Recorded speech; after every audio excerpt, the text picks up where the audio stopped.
Hello, this is Georgia Ward with my first Teach the Doc for Chapter 1, Measurements and Dimensional Analysis. I want to preface by just saying I have a really bad cold right now and I have tried this video like 6 times. Can't make it through without coughing. Bear with me. So for the first part, it asks what's the difference between a pure substance and a mixture, and to give 2 examples of each. A pure substance has a constant composition, meaning the samples will be the same no matter how much you pull.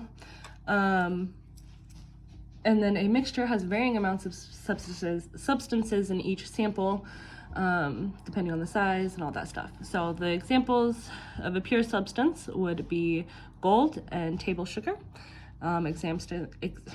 Examples of a mixture would be oil and water and blood.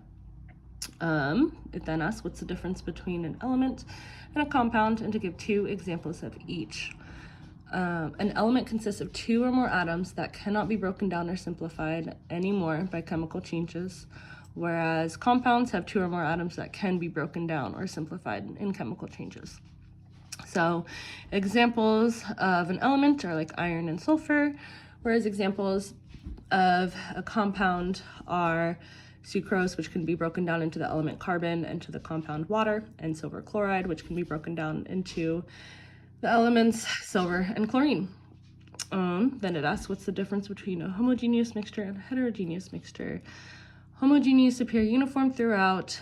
Heterogeneous mixtures vary and it's not consistent throughout.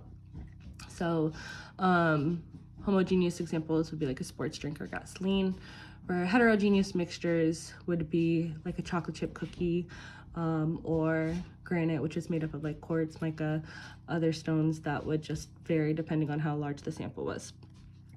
And then it asks, what's the difference between a physical property and a chemical property? A physical property is a characteristic of matter that is not associated with changes in chemical composition.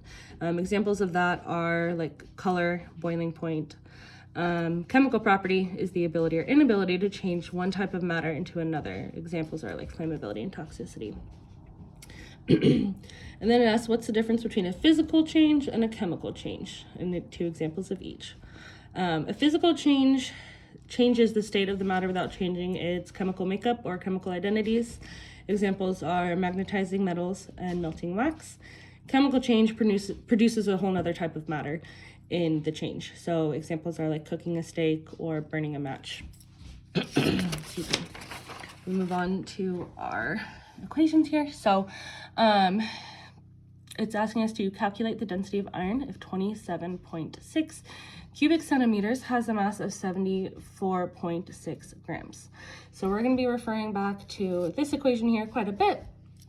So it asks that, so we just plug everything in. We have the, we're looking for the density, but we have the mass and the volume. So we just place the mass up here, the grams, centimeters squared down, or cubic centimeters up here, down there. Divide that equals 2.70289855. We can round that to 2.7 grams over cubic centimeters. And then moving down here, it asks us to calculate the masses, which is same equation, just done differently. So we'll still plug everything in. So what's the mass of 6 cubic centimeters of mercury when the density is 13.5939 grams over cubic centimeters? So we plug in the information we have. 13.5939 grams over cubic centimeters equals the unknown mass over 6 cubic centimeters. So we multiply each side by 6. That gets us 81.5634 grams. Move down here, it's asking the same thing. This time it's asking us for milliliters, but we know that 1 cubic centimeter equals 1 milliliter. So it's the same thing, just plug it all in here. Again, we do the density equals the unknown mass over the volume. We multiply each side by 25, and that equals 17.55. So we have 17.55 grams because that's what it's asking for there. And then now it's asking to calculate the volumes. Again, same equation up here, just down here. Just plugging the numbers in differently. So again, we have the density and the volume. This time we don't have, or sorry, the mass. This time we don't have the volume. So now, plug it all in again. It's asking for what's the volume of 25 grams of iodine when the density is 4.93 grams over cubic centimeters. So plug it all in, density, the mass, unknown volume. This time we'll divide each side by the density, so 4.93.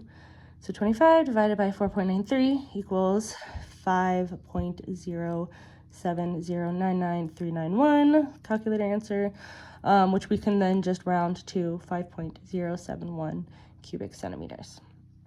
The next question asks us the exact same thing. What is the volume of 3.28 grams of gaseous hydrogen when the density is 0.089 grams per liter? So now we just do everything again, same, plug in the information we do know, unknown volume, we divide each side by 0.89, so that equals 36, again, calculator answer, 36.8539326, we can round that to 36.85 liters. So next, it asks us to convert meters to kilometers, kilometers, when, I don't know what I'm saying, when 1 kilometer equals 1,000 meters. So we have 1,000 goes into 75. 75 divided by 1,000 equals 0.075 meters.